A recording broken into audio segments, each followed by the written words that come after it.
Good morning, everyone. I am very happy to be here with another feature, another edition of the MEIS Faculty Profiles podcast.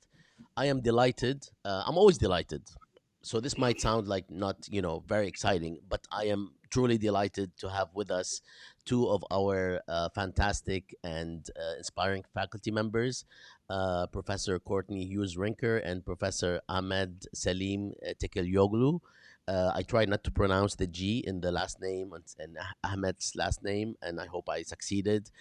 We are, as many of you have been watching the series know, we are speaking with our faculty members to talk about their research and their teaching, as well as any activities they might want to share. And we are very happy to have covered almost, at this point, a dozen faculty members, and we are going to go straight to our guests to share with us their work and what they do at George Mason and beyond. So let me first of all welcome Courtney and welcome Ahmed. Thank you so much for being with us. Thanks for having me. Yeah, thank you so much.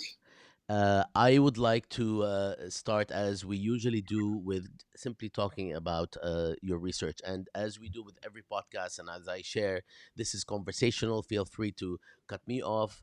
Feel free to jump in wherever you feel you would like to jump in. It's a relaxed atmosphere, and we're hoping that everyone will take about 5 to 6 minutes to answer questions. I might have a follow up, and then we will wrap up with some discussion if you.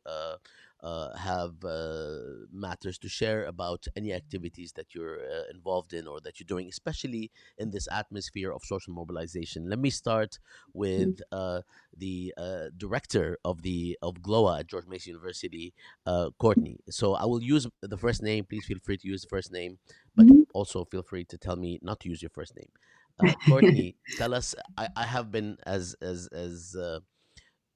as we know, I have been following your work and I've been soliciting your support for some of the courses at the Middle Eastern Islamic Studies program in terms of visiting our intro course on critical issues in Middle Eastern Islamic Studies. And I would love to hear what you have coming up and what you have been working on in terms of your research. And many of us would like to hear that. Sure. Well, thank you so much.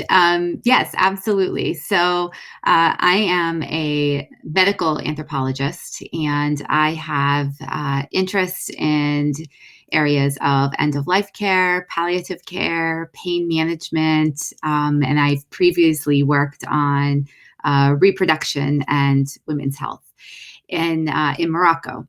And as I said, my previous work was on reproduction and women's health, particularly looking at it in the context of new development initiatives in Morocco. And I transitioned and my work to the United States more recently.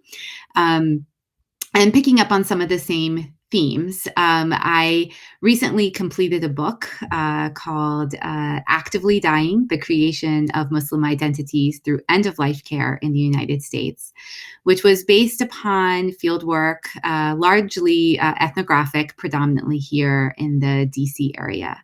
And what I became very interested in was looking at how end-of-life care, as it takes place within the US healthcare system, which itself is a cultural construct, how does it converge, parallel with individuals, Muslims, those who identify as Muslims, beliefs about the body, health, and illness. And the one thing I want to note is that as an anthropologist, I am not particularly interested in what is considered to be the ultimate truth or the so-called correct understanding, given that there are so many different Islamic interpretations. And what I'm more interested in is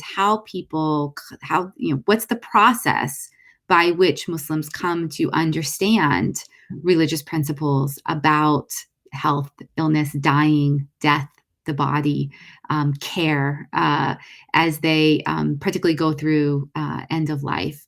And so I became very interested in looking at how the dying process, the body as organs shut down or fail. How does all of the parts of that, whether it's the actual care, dealing with health insurance, the healthcare system, how does it impact what people believe and maybe they look and interpret religious principles differently based upon their experiences during end-of-life care?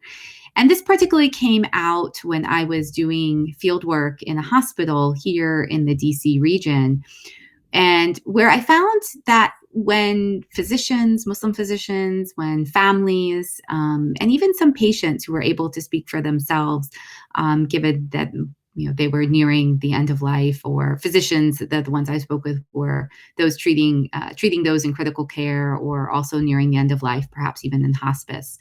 When they talk to me about the process, they also talk to me about what does it mean to be Muslim in the United States today.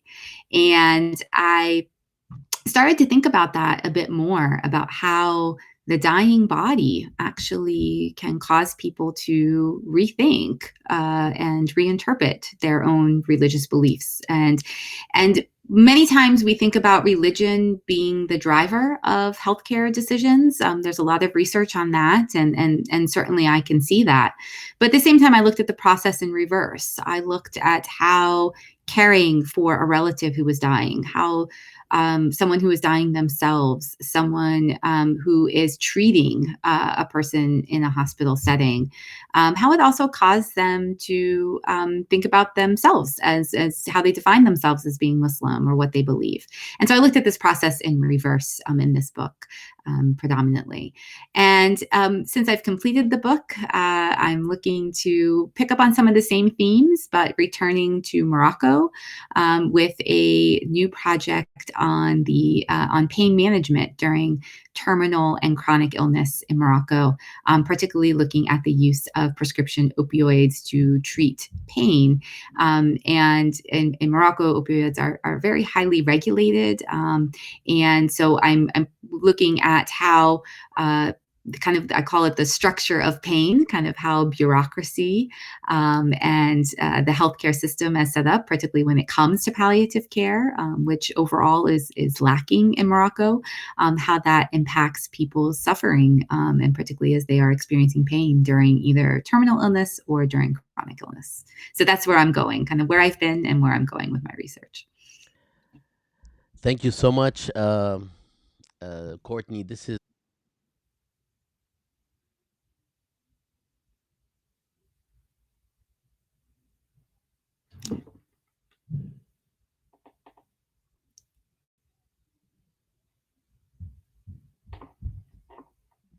sorry, folks. I was speaking on mute. It's the other problem with COVID. Besides the pain and the suffering of so many around the globe, the mute button has caused us so much stress. I was saying this is fascinating. Thank you for sharing. As some of you know, I was at one of your talks, and I recall I moderated one of them, and was Mm-hmm. very happy to have done that, because, as you said, we end up discovering how people rethink and reinterpret based Mm-hmm. on actual lived experience, which Yeah. causes me to want to ask you about, very quickly, because I want to get to Ahmed. Uh, about how this crisis, what are some of the dimensions that this particular crisis of COVID has, Mm-hmm. intersected with your research? Because I'm assuming it happened after after you finished writing. So how would you Right. reincorporate this in your writings? Or I mean, Yeah. if you can just share anything about that aspect, because it seems that it's very much, it's going to be part of perhaps your future research. Mm-hmm. Yes, and I have to say my field work in Morocco has been put on hold because of COVID-19. So hopefully in the next year or two, I'll have some more to share on that. But you're absolutely right. And actually, the pandemic hit when I was writing the conclusion for the book, and I had conducted my research between 2013 and 2017, and so as I was finishing and such, and writing the book, it took me some time to write the book. I really, it really caused me to kind of go back and rethink some of my findings, actually. And one thing that was brought up to me, particularly in the hospital setting, is, sometimes Muslim practices with death and burial are already somewhat difficult to do within the healthcare setting because of the regulations that have to happen for proper documentation of death. And some of the families and some of the physicians that I worked with had talked to me about that. And it really caused me to think how that also now with COVID-19, with actually just how death unfolds now within medical settings is very different, particularly in the start of the pandemic in 2020, when visitors were highly limited and care was quite strained due to the number of COVID cases. So absolutely, but I know we'll talk a little bit about this maybe in a little bit, but one thing that really caused me to think about was this idea of justice and social justice, and it caused me to go back and look at some of my interviews differently, and thinking about some of the systemic issues of discrimination such that the families and patients experienced, and it caused me to actually go back and somewhat revise, because that actually was brought to kind of made me more aware of how that actually impacted their experiences in the healthcare system. So I think it's two ways. It's kind of an empirical of how it actually impacted care, but then also it impacted my writing and kind of revisions that I did to the book. Thank you so much, Courtney. This is actually great to hear about how this is going to be something that we're all going to grapple with, and in your case, how Mhm. it might proceed. I wasn't trying to determine your research trajectory in the future. I was just like thinking there No, must be some sort absolutely. of No, intersection. no, Uh, absolutely. Thank you, Ahmed. Again, I'm trying to pronounce your name, even the first name, because I'm Arab, I'm Lebanese, and we say Ahmed, and you guys in Turkey say Ahmet, right? Am I getting it right? How Something like that. Yeah. how would you say your first name? I would say it's Ahmet. Ahmed. Or you actually do like get to the H, Mhm. but not We the do ha. more than the South Asian. I see. Uh, I or that, I'm always confused as well. There are multiple iterations of it. Okay. Uh, yeah. Well, that's good to know that it's not totally, the hat is not totally gone. That's good to know in some cases. So, Yeah. Ahmed, if you can please share with us your research. I know that you do research on Islam in America and Muslims in America, and there is no better time to talk about these matters as now, given the wave of social mobilization for justice and Mhm. tolerance and so on. So, if you can share with us your research trajectory and what you plan to work on. Of course. No, thank you so much. It's such an honor to be here, and I have 1,000 questions about Courtney's book, but I need to read it first. It's very relevant to my work and actually my wife's work as well. But yeah, so I'm a political scientist by training. Earlier, before my PhD, I was doing more research into international relations theories, coming from a department in Turkey that was kind of more critical theory oriented, left international relations theories oriented. And my plans coming to the States for a PhD was mostly to continue that path. But things has worked such that I found myself doing more ethnographic work at once, which is a difficult place to be in a political science department that was fast becoming more quantitatively oriented as well, but also focusing on American Muslim communities here in the United States. It kind of started off with my interest in transnational Muslim identity, conceptions around Ummah, how Muslim publics were discussing and debating what it means to have this post-national or transnational, focus. So my research was based in Boston, in San Francisco Bay Area, and in Los Angeles, where I was lucky to work with diverse set of Muslim American communities. Some of them were urban and African American, been here and had established communities for 4 or 5 generations. Others were newer, both urban and suburban mosque communities. And there were a few, what we would, for lack of a better word, call third space organizations as well, that were neither mosques nor cultural centers, but kind of filled that void, trying to speak to younger generations, partly the unmosqued community, and partly, to the converts, speaking from within a convert sort of experience. So yeah, that was my dissertation research that looked at how American Muslims were debating questions around identity, belonging, and how local history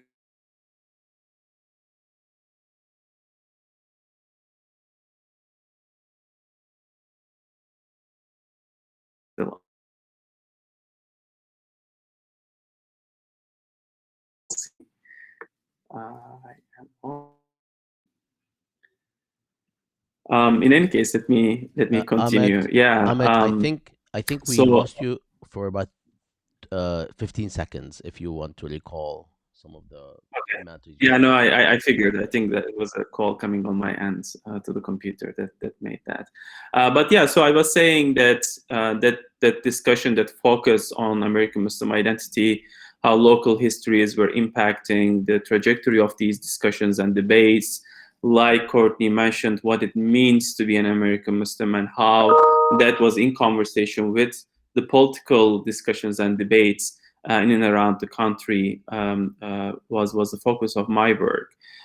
So this publication that you are saying is one chapter that came out of that research on how American Muslims debated questions like, engaging with the law enforcement at the local level, with the police departments, with the sheriff departments, and also at large with countering violent extremism programs that were pushed by both the Obama administration and then, by the Trump administration. And then, how conversations around civil rights, conversations around political belonging and political activism has been shaped. I have another chapter that will come out, probably it will be in Turkish, on American Muslim political activism. So yeah, that's my research trajectory. And then, however, at Mason, I have more of a profile around Maydan and the Maydan podcast now. And I see Bassam Hoca as my mentor in that, with Jadaliya and ASI's multiple publications. Maydan is an online publication. We sometimes call it, in a more fancy way, a digital scholarship platform based out of the Ali Ralak Center for Global Islamic Studies at George Mason University, that tries to be both a resource hub and also a platform for informed conversation on Islamic studies and the multiple disciplines and disciplinary perspectives within Islamic studies.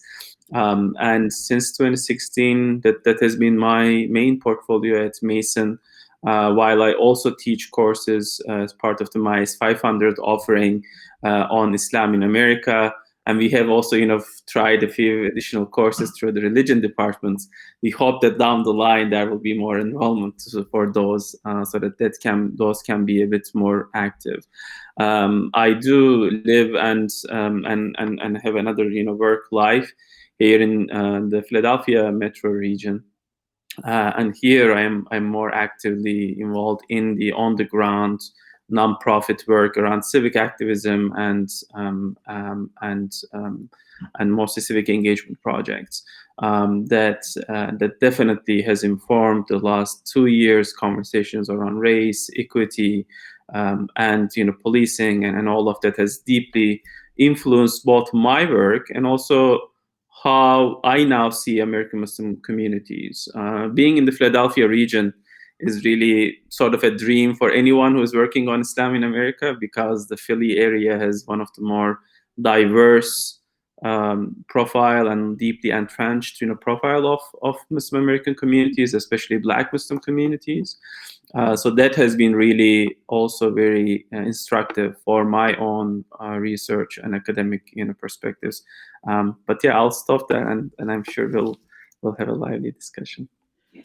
Absolutely. I do want to ask you a quick follow up question before we go forward on the Maidan, which is uh, a fine electronic publication on Islamic studies, and perhaps one of the very rare ones that addresses the type of scholarship as well as what's happening in general in the Muslim world, because you venture into both sort of the scholarly trajectory and ideas and books and publications and knowledge production, but you also address Muslim societies in a very insightful way. So, can you tell us a little bit, and I will about the Maydan, what is published within the Maydan, and I will put it on the screen if you don't mind.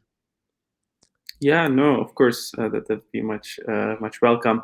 So the Maidan, again, Maidan, right? So means the square in multiple languages, Islamic languages, and what it's trying to be really that public square where different perspectives, ideas can flourish in a hopefully non sort of chaotic way. And then it's also trying to be a resource hub. The journal roundups that you see on the right side of the page, and the book displays that we are now updating, and other kinds of online resources is really what we have learned from the experience at Jadaliya and other publications as a coveted resource for academics who are trying to access information in a more direct way.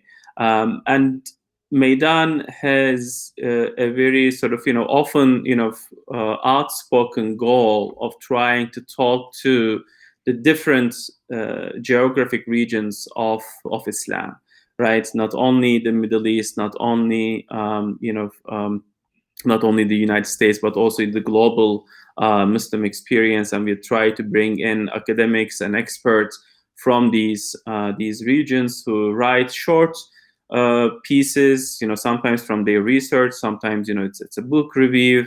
Oftentimes, we have perspectives on contemporary developments, yet we are not as much of a sort of political opinion platform, and that has been one of the goals. And there is a balance there.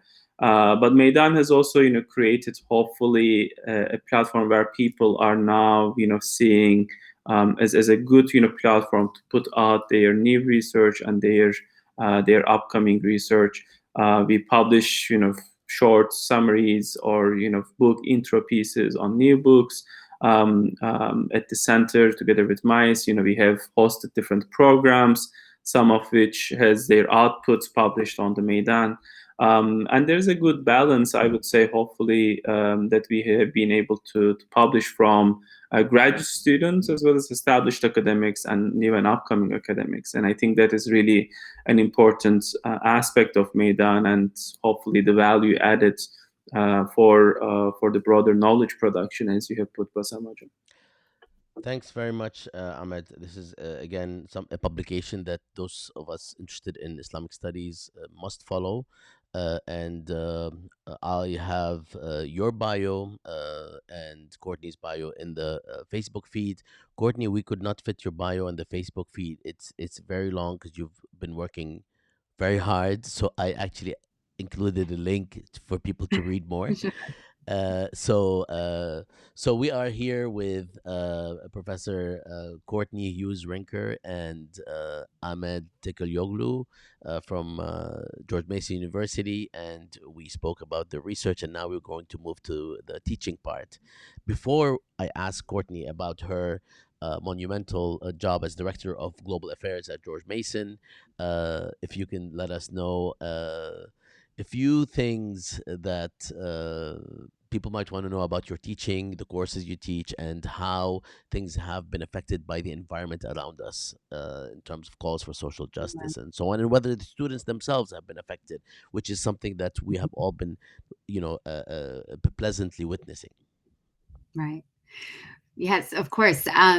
Yes, I teach our one of my favorite classes to teach is actually our introductory course to cultural anthropology, which I teach every summer as an online course. And so that's one of my favorites, to give students some of the basis. Many of them had never even heard of anthropology before, knew what it was. And so that's really an exciting thing to be able to do, to kind of give them a little, kind of like a tasting menu of various parts of the discipline, and topics and methods and approaches.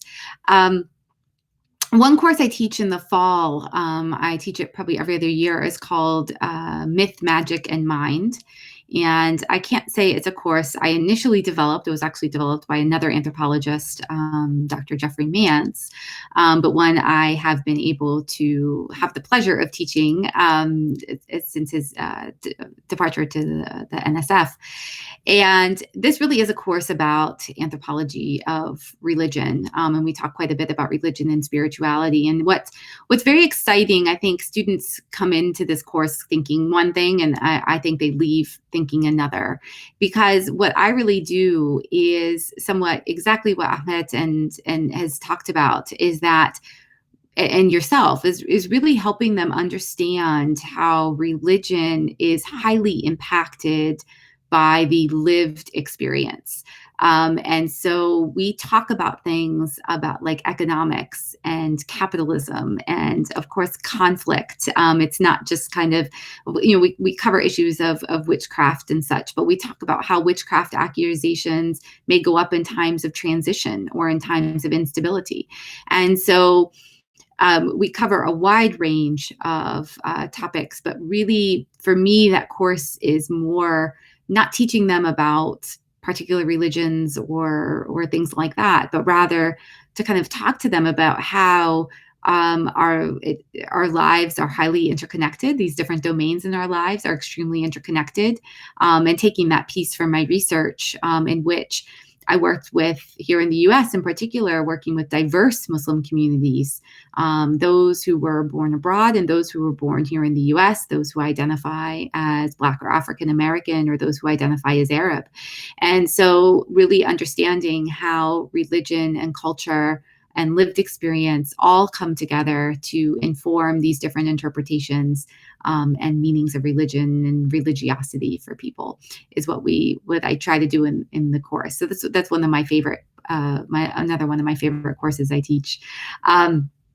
And also I teach courses in medical anthropology, which we, again, kind of think about how health, illness, the body really intersect with people's everyday experiences as well. So that's a little bit about what I teach here at Mason.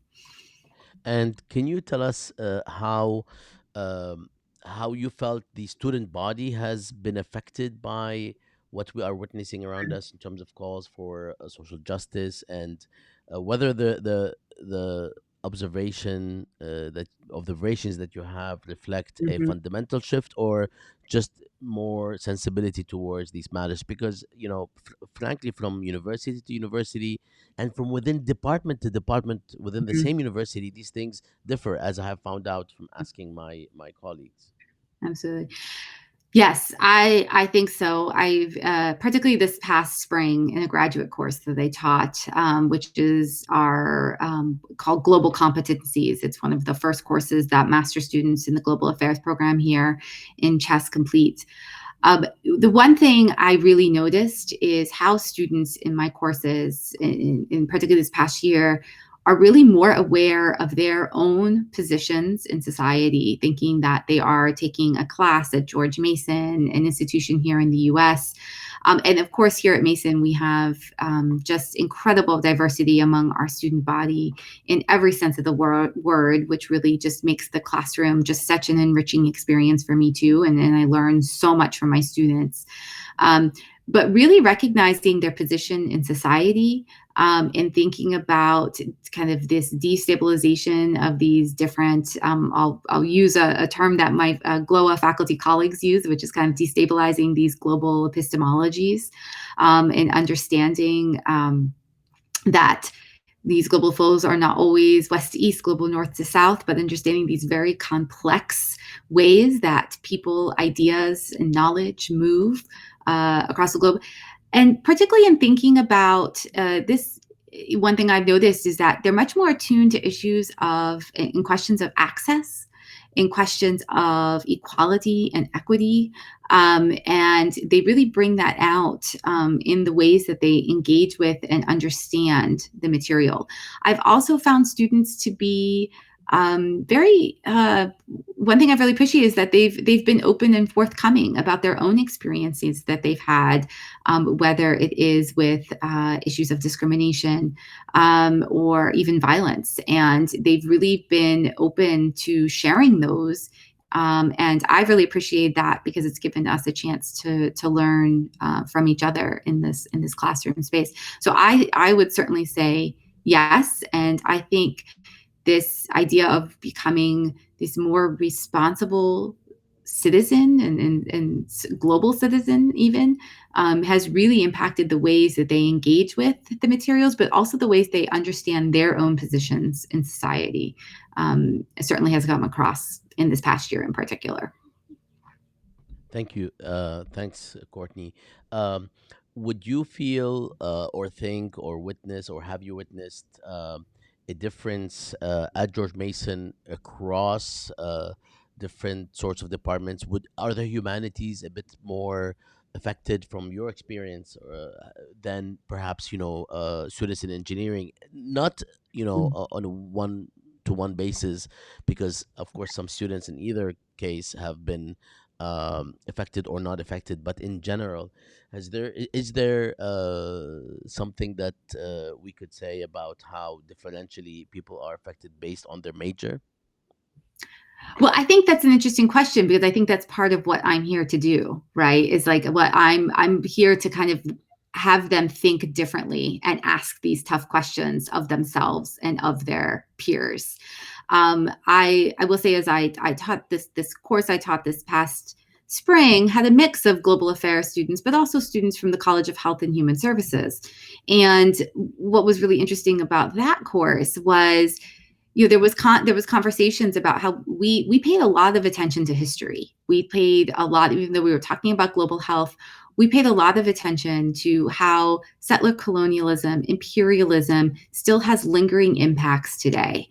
And even in how we respond to an outbreak, for instance, whether it was the Ebola crisis in West Africa a few years ago, the epidemic, or its COVID-19 pandemic, which has really touched every part of the world. And so one thing that was mentioned to me was that people never really thought about the importance of history. They never thought about breaking it down and deconstructing it and understanding how these impacts are still seen today on various communities. And so, well, I can't speak to different types of majors per se. I want to say that part of even having them ask those tough questions is part of what I'm here to do as a faculty member. Thank you again, Courtney. I hope that we are able to continue this conversation. Every time I have these conversations with Mhm. our colleagues, I feel that why did we need COVID for us to sort of interact even more? And I'm not Right. the only person asking this question. Everybody's asking it, not just at George Mason, but everywhere, because of how Zoom made conversations of this sort more, within reach. And they've Yeah. always been within reach, though, right? But it would have been weird if you had these Zoom conversations in the past before Yeah. COVID, and people were like, "Why don't you just meet in person?" And you'd respond as I would respond in the past. Well, because it actually reaches more people, and then there was this in person, the value that was given to the in person events and Mhm. functions that now we still appreciate, maybe even more at some level, but at another level we also appreciate the ease with which we can speak on either Zoom or any other software. So thank you so much, Courtney. I'm gonna move to Ahmed, Ahmed, Ahmed. Yeah, this is gonna be a problem. And we're trying to teach, like, American students how to pronounce things, and now we're confusing everybody. Uh, I feel like my middle name is more middle ground, Selim. yeah, It's a it's more bit middle more ground, so easier. it's nuanced. So Ahmed, if you can tell us a little bit about the courses you teach and your experience with the shifting context in terms of awareness regarding social justice on gender, class, religion, uh, and race. Yeah, no, absolutely. So, like I said, most of my teaching is on Islam in America. Although I teach in different settings, right? So I teach in the academic setting, I teach in more like community settings, and more recently I've taught in a more interfaith setting at a rabbinical college here in the Pennsylvania region. So all of these come with their own sort of dynamics. But teaching at the MEIS program, I think, has been one of my goals has been to give the structural aspects of our perspectives on Islam in America, other than sort of teaching about this minority faith or this minority community, because then you are building on different presumptions around Muslims in America. There is then the dynamic that shapes a lot of our teaching on Islam in America, which is that trying to demystify both Islam and American Muslims, but in the process sometimes you end up buying into certain other types of presumptions and not really exploring how this faith tradition fits within the broader trajectory of faith and public life in the United States, not only Islam but broader.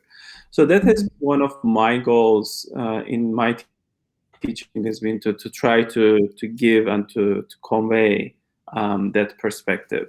And that's sometimes difficult to do, because there is then the backdrop of 9/11 as a critical turning point that you want to highlight, but at the same time, you know, you know, treating it as the thing that changed everything also misses certain things, right? So, for example, I mean, the problems around law enforcement agencies, civil rights infringements on minority faiths or on minority groups didn't start with 9/11, right? So that's not the experience of Black Muslims at the very least.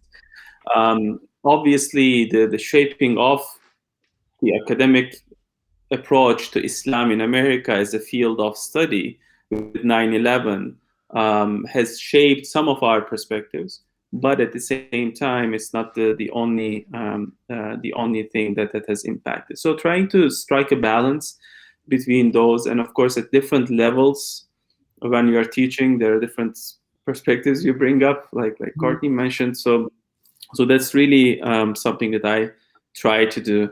And of course, our sensibilities, our changing sensibilities around both racial equity, gender equity, and all of that, has definitely impacted the discussions, not only among American Muslims, which I try to bring up as perspectives from the ground in my teaching, but also on how we approach knowledge, how we approach knowledge production within this field, right? There's this increasing focus on who produces what, and how are we consuming this information.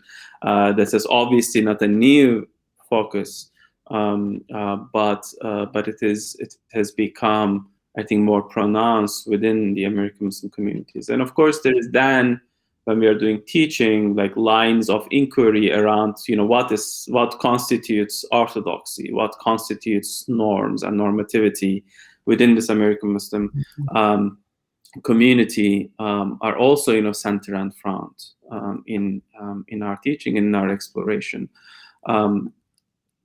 One of the things that I hope to develop down the line is to build on a class where I TA'd for, which was a class that was built on Politics off the Wire, the TV show.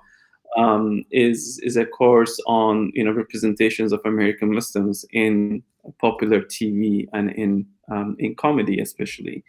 Um, so that's actually started off as a post that we started to build on the Maydan, which we never finalized, which we want to.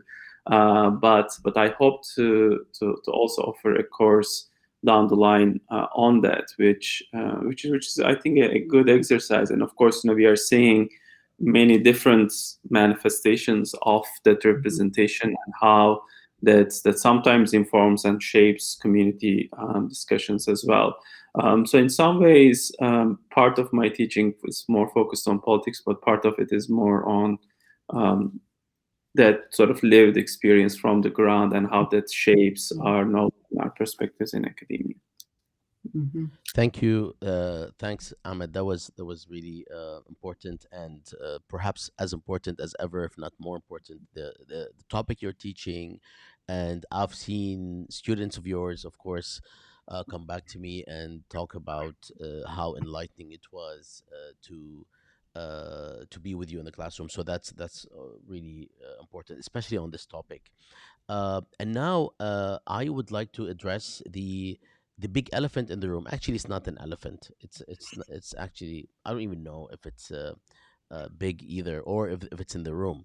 But I would. Courtney's looking like, what is he talking about?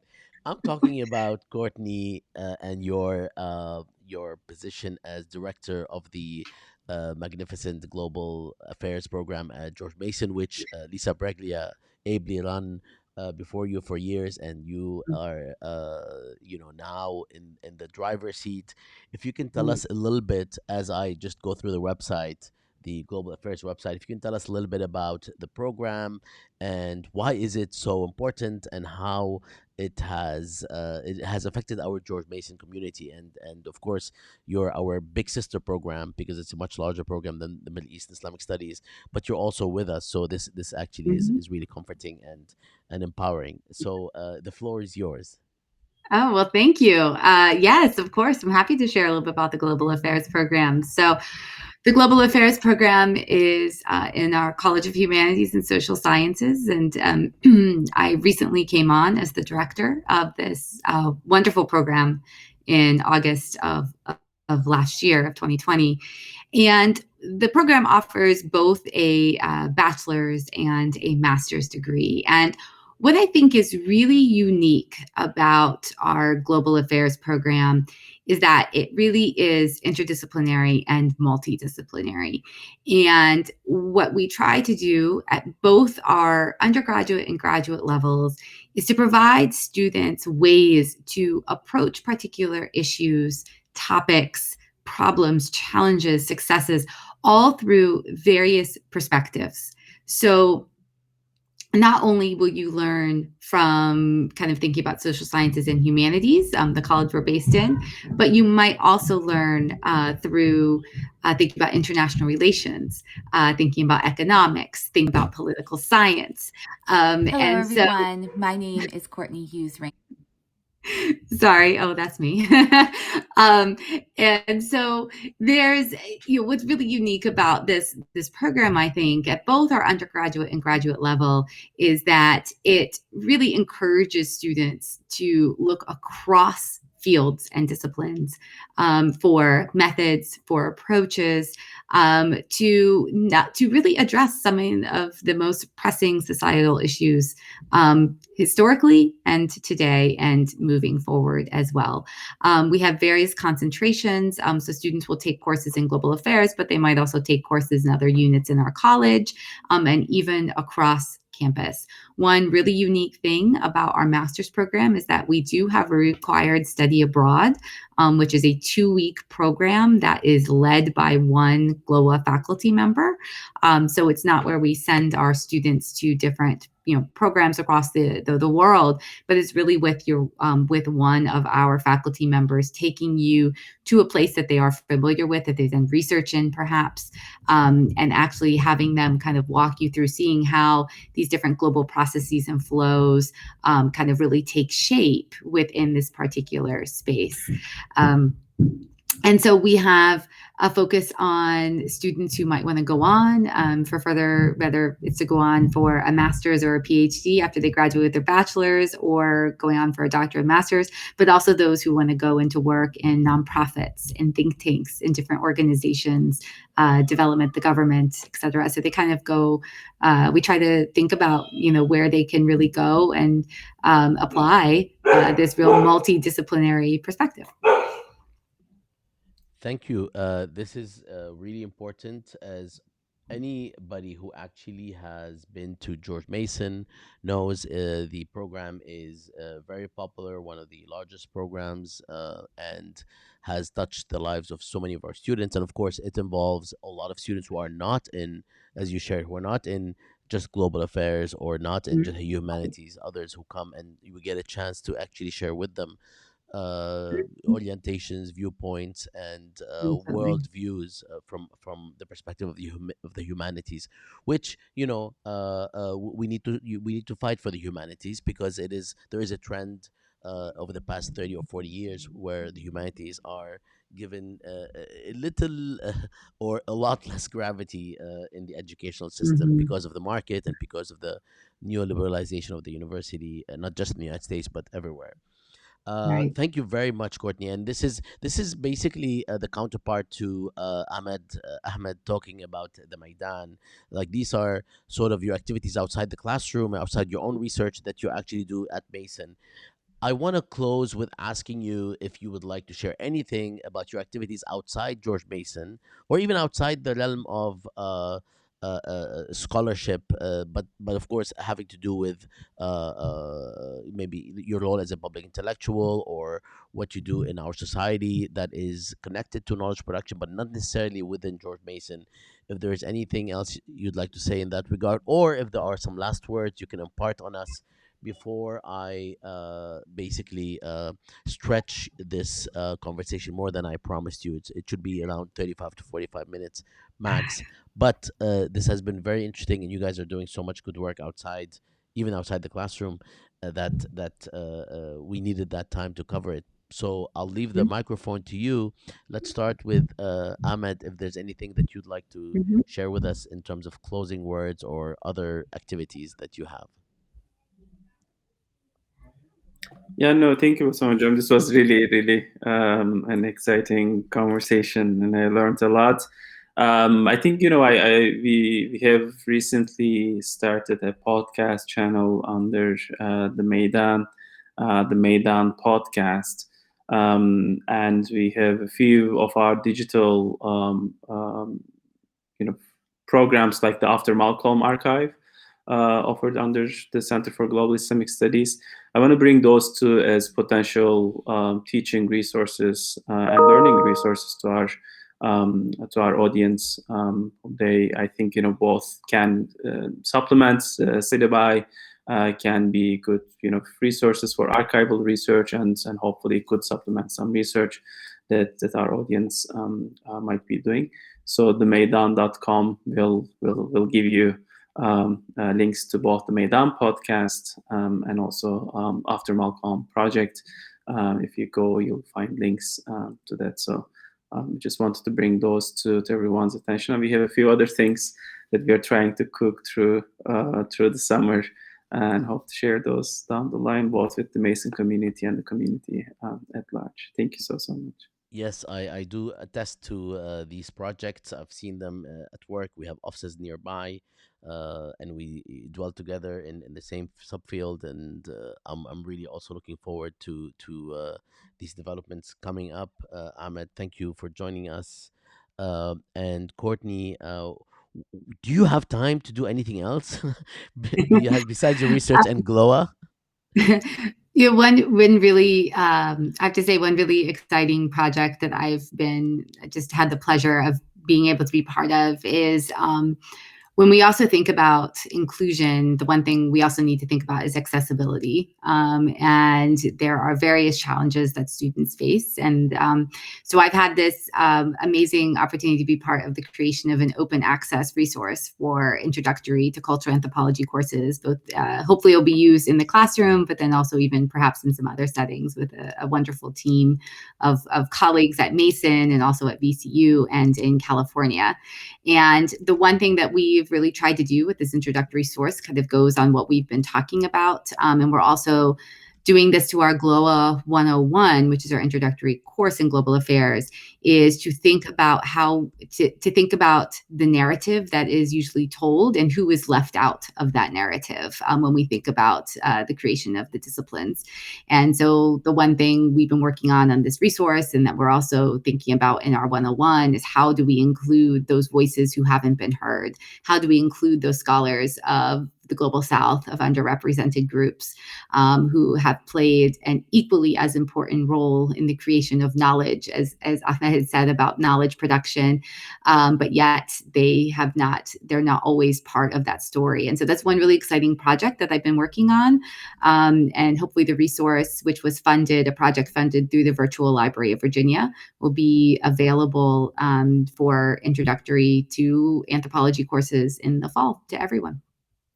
That's wonderful, Courtney, and we do want to share with the. I mean, I would like to share, if you don't mind, that we're also trying to work with other programs at George Mason that are, or area studies program or topical programs dealing with the broader international community and topics that we all share as a human community.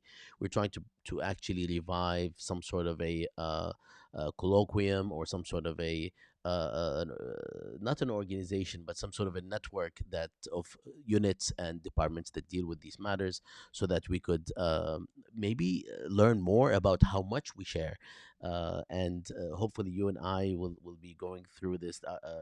The Our dean and administration has welcomed the idea, and they're working on it in all cases. So I hope that we will get to see more of this.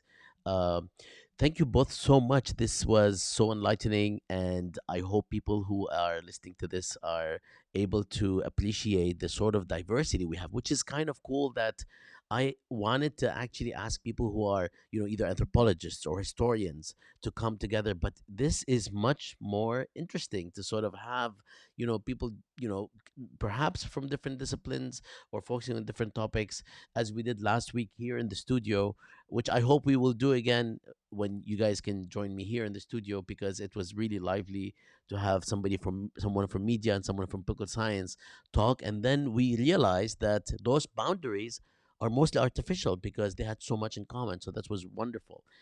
So thank you so much for joining me for now for about 50 minutes. I really appreciate it. Sorry it took a little longer, but it's your fault because you're doing a lot, and I hope to see you around campus. Hopefully, the coming months will be more quote unquote the new normal. Thank you so much for having me. Thank you both. Thanks, Thank Ahmed. you so Thanks, much, Mr. Courtney. Majid. And I just wanted to say that we benefit from my students, and they do hands-on work for all of our projects. So Yes, really excited, hopefully, to be joined by new bright MEIS students and glass students. absolutely. That's one of MEIS. Or we never know how to say it. We say MEIS. Some people say MICE. It's Middle Eastern Islamic Studies program. So yeah, MEIS has been a pleasure to work on with for, and thank you for making it what it is. And thanks to all the faculty who have joined me enthusiastically to address what they do with the program and with the university. So I hope you guys have a wonderful summer. I hope that you can slow down a bit. And, I probably should also say this to myself, but we hope to see you all soon on campus. Yes. Thank you. Take care. Thank you. Thank you both. Thank Thank you. you so Take much. care. Bye Bye-bye. bye. Bye.